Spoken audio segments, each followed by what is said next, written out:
नमस्कार दोस्तों, मेरा नाम कपिल सिक्का है। स्वागत है आपका स्टडी की एजुकेशन प्लेटफॉर्म में। आज जुडिशरी की सीरीज में हम करेंगे फ्रीडम ऑफ रिलीजन की। एक फंडामेंटल राइट है, आर्टिकल 25 से लेकर 28 जो है वो फ्रीडम देता है रिलीजियस प्रैक्टिसेस को लेके। तो देखते हैं किस तरह की रिलीजियस प्रैक्टिसेस हमें यहाँ पे मिलती हैं। अगर आप जुडिशरी के स्टेट एग्जाम्स की प्रिपरेशन कर रहे हैं तो इसके कोर्सेज आप हमारे यहाँ से परचेज कर सकते हैं। ये कोर्सेज प्रीलिम्स मेंस दोनों को ध्यान में रखते हुए डिजाइन किए गए हैं। साथ ही साथ नीचे डिस्क्रिप्शन बॉक्स में इसके लिंक अवेलेबल है, वहां से आप एक्सेस करके कोर्सेज को परचेज कर सकते हैं। मुझे आप @कपिल लाइव टेलीग्राम चैनल पे फॉलो कर सकते हैं। यहाँ पे आपको मेरे सारे पीडीएफ्स मिल जाएंगे। साथ ही साथ आप मुझे ट्विटर हैंडल @कपिल सिक्का पे भी फॉलो कर सकते हैं। देखो, हम बात करेंगे सबसे पहले रिलीजियस फ्रीडम। इंडियन कॉन्स्टिट्यूशन में क्या रिलीजियस फ्रीडम है, इसको लेके कॉन्स्टिट्यूंट असेंबली में काफी लंबी डिबेट चल रही थी। अंबेडकर का मानना था एक इंडिविजुअल फ्रीडम होनी चाहिए लोगों के पास कि वो जिस धर्म को मानना चाहे माने, अगर वो धर्म को नहीं भी मानना चाहे तो वो ना माने। यानी भारत का जो कॉन्स्टिट्यूशन है या जो भारत की पार्लियामेंट है वो किसी भी तरह का इंटरवेंशन नहीं करेगा कि लोगों को क्या रिलीजियस प्रैक्टिस फॉलो करनी चाहिए, उनको कौन से रिलीजन को फॉलो करना चाहिए। तो इसी तरह से कहा जाता है कि भारत एक सेकुलर नेशन बन गया, जिसे बाद में 42nd अमेंडमेंट के द्वारा प्रीएम्बल में भी डाल दिया गया। 42nd अमेंडमेंट नहीं भी होता तब भी यहाँ पे एक बात क्लियर थी कि स्टेट का अपना कोई रिलीजन नहीं होगा, यानी राज्य खुद से कोई रिलीजन को फॉलो नहीं करेगा। लोग जिस रिलीजन को फॉलो करना चाहते हैं बिल्कुल अलाउड है। साथ ही साथ अगर लोग ये चाहते हैं कि वो किसी रिलीजन को ना फॉलो करें तो वो भी यहाँ पे कंप्लीट फ्रीडम है। इसके अलावा आपने देखा ओवर द टाइम आर्टिकल 14, 15, 16 का जो इवोल्यूशन हुआ, वहां पे अलग अलग समय पे कोर्ट ने बताया कि आर्टिकल 14, 15, 16 भी बात करता है रिलीजियस डिस्क्रिमिनेशन नहीं होना चाहिए। क्लियर मेंशन है। आर्टिकल 14 कहता है कि इक्वालिटी बिफोर लॉ होनी चाहिए। जैसा स्टेट एक जने के साथ ट्रीट करेगी वो वैसा सभी ग्रुप ऑफ पीपल के साथ या इंडिविजुअल्स के साथ ट्रीट करेगी। साथ ही साथ आर्टिकल 15 और 16 में तो यहां तक लिख दिया गया कि डिस्क्रिमिनेशन नहीं होगा रिलीजन के आधार पे। ये आपको याद होगा, आर्टिकल 15 और 16 में क्लियर मेंशन है कि रिलीजियस ग्राउंड्स पे कोई भी डिस्क्रिमिनेशन नहीं होगा। इसी के साथ साथ 25 से 28 के बीच में क्लियर मेंशन यहाँ पे कॉन्स्टिट्यूशन मेकर्स करके गए कि ये होगा राइट टू रिलीजियस फ्रीडम। अगर हम बात करें आर्टिकल 25 की, अगर बेयर रीडिंग को हम देखते हैं तो आर्टिकल 25 कहता है freedom of conscience, free profession, practice and propagation of religion. यानी जिस भी धर्म को आप मानना चाहते हैं, जिस भी धर्म को आप मानते हैं, आप अपने हिसाब से मानते रहिए, आप पे किसी भी तरह का बाउंडेशन नहीं होगा। लेकिन बात आती है कि क्या फ्रीडम जो है ये रिलीजियस प्रैक्टिस का, या फ्रीडम या राइट टू रिलीजन जो है यहाँ पे, रिलीजियस प्रोफेशन जो है यहाँ पे एब्सोल्यूट है? बिल्कुल एब्सोल्यूट नहीं है। यहाँ पे स्टेट एक प्रिंसिपल डिस्टेंस फॉर्मूले को लगाता है।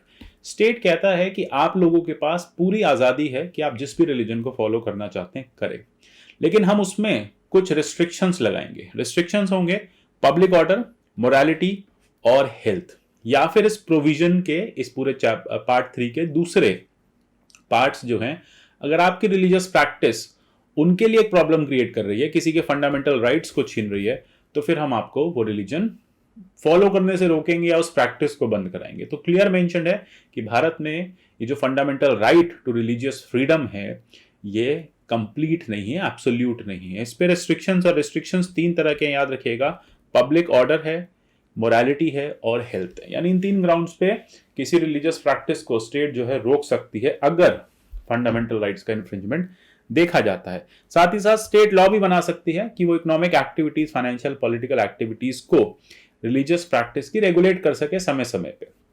जैसे कि स्टेट को लगता है कोई मंदिर है, या फिर स्टेट को लगता है कोई भी ऐसी श्राइन है, ठीक है, कोई ऐसी पवित्र सैंक्रोसेंट प्लेस है, वहां पे लोग विजिट करते हैं टाइम टू टाइम, और स्टेट को वहां पे और बेनिफिट्स देने हैं। जैसे कि अमरनाथ यात्रा की बात करें, लोग नहीं वहां पे विजिट कर पाते क्योंकि हिली वहां का जो ट्रैक्ट है वो बहुत मुश्किल हो जाता है। साथ ही साथ रास्ते भर में पानी की सप्लाई, फूड सप्लाई जरूरी होती है, प्लस जो वहां पे एक सिक्योरिटी है वो बहुत बड़ा फैक्टर है। तो सरकार जो है वो इस तरह से बेनिफिट्स वहां पे देती है, जरूरी है। तो ये चीजें यहाँ पे आप देखेंगे कि इस हिसाब से स्टेट लॉज बना सकती है। साथ ही साथ स्टेट ऐसे भी लॉज बना सकती है जो किसी भी तरह के डिस्क्रिमिनेशन को रोके रिलीजन के नाम पे। अगर हम बात करें आर्टिकल 25 की, तो 25 में एक चीज और आती है। सबरीमाला केस में इसको कहा भी गया था कि यहाँ पे जो मोरालिटी है वो टर्म होनी चाहिए कॉन्स्टिट्यूशनल मोरालिटी। यानी आपके कॉन्स्टिट्यूशन में जो मोरालिटी है, दैट मीन्स कॉन्स्टिट्यूशन में फंडामेंटल राइट्स का जो कंप्लीट इम्प्लीमेंटेशन है उसी को हम मोरालिटी मानेंगे। अब आपकी पर्सनल मोरालिटी कहीं इन्फ्रिंज हो जाती है तो उससे स्टेट को कोई लेना देना नहीं है। आइडिया बस यही है कि अगर आप अपने रिलीजियस राइट्स को प्रैक्टिस कर रहे हैं तो आप किसी और के फंडामेंटल राइट्स को ना इन्फ्रिंज करें। साथ ही साथ ये राइट्स दिए गए हैं इंडिविजुअल्स को, ठीक है। तो इंडिविजुअल्स आप इंजॉय कर सकते हैं अपने लेवल पे। इसी के चलते अम्बेडकर का यह भी मानना था कि पर्सनल लॉस को हम आर्टिकल 25 में जगह ना दें, क्योंकि कई बार देखा जाता है पर्सनल लॉस बहुत ज्यादा रिग्रेसिव हो जाते हैं। जबरदस्ती लोगों को फोर्स किया जाता है कि पर्सनल लॉस को फॉलो करो। लोग नहीं चाहते फॉलो करना, मॉडर्न वुमेन नहीं चाहती फॉलो करना। तो ऐसे केस में क्लियरली ये बात आ जाती है कि ये इंडिविजुअल सेट ऑफ राइट्स हैं।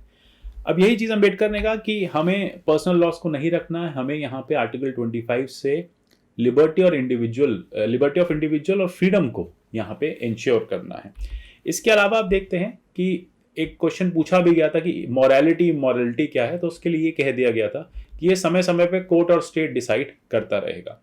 अब आर्टिकल 26 की अगर हम बात करें तो इसी से अपनी पावर ड्रॉ करता है। आर्टिकल 26 ये कहता है कि 25 में आपको एक रिलीजियस फ्रीडम तो मिल गई, अब उस रिलीजियस फ्रीडम को एंजॉय कैसे करोगे, उसके लिए आप अपने religious places charitable trust establish कर सकते हो। आप अपने रिलीजियस अफेयर्स खुद मैनेज करो, ठीक है। आपका मंदिर है, आप उसको एक ट्रस्ट के थ्रू मैनेज करो, स्टेट उसमें इंटरवीन नहीं करेगा।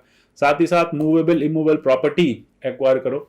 आपको याद होगा कृष्णन भारती केस में 26 क्लॉज सी में ही यहाँ पे जो मठ वाले लोग हैं वो गए थे। साथ ही साथ अगर आपकी जो भी प्रॉपर्टी है उसको लॉ के अकॉर्डिंग एडमिनिस्टर करो, तो यहाँ पे एक रिलीजियस राइट है प्रॉपर्टी मेंटेन करने का। आर्टिकल 27 में एक चीज क्लियर कर दी गई है कि स्टेट जो है वो टैक्सेस नहीं लेगा, ठीक है। तो यहाँ पे freedom of payment of taxes है for promotion of any particular religion.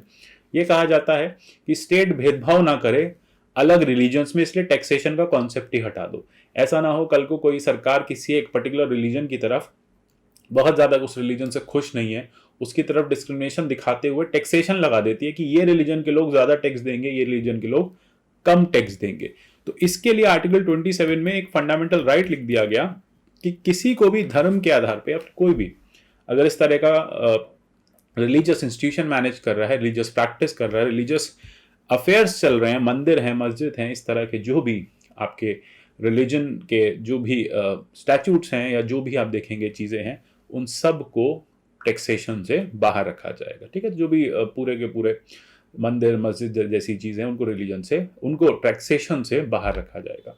इसी के साथ साथ एक आर्टिकल 28 भी रखा गया जिससे पावर फर्दर स्ट्रेंथन की गई।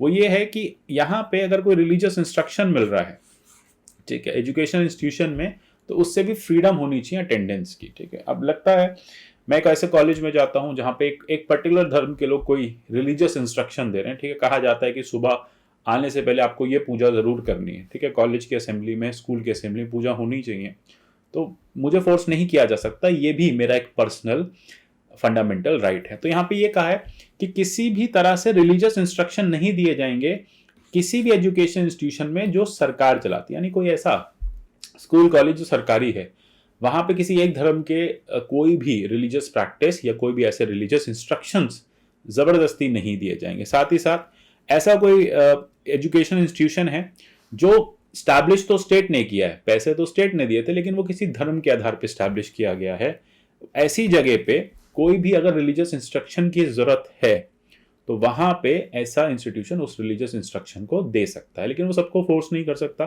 साथ ही साथ ये भी कहा गया कि कोई भी ऐसा पर्सन जो एजुकेशन इंस्टीट्यूशन को अटेंड कर रहा है और वो एजुकेशन इंस्टीट्यूशन सरकार से रिकॉग्नाइज्ड है, सरकार से एड प्राप्त कर रही है, तो वहां पे किसी को भी फोर्स नहीं किया जाएगा किसी भी रिलीजियस प्रैक्टिस को फॉलो करने के लिए। तो इसी के साथ साथ आप देखेंगे एक केस भी आया था डीएवी कॉलेज का, जहाँ पे डीएवी कॉलेज में कबीर और गुरु नानक देव जी को पढ़ाया जा रहा था।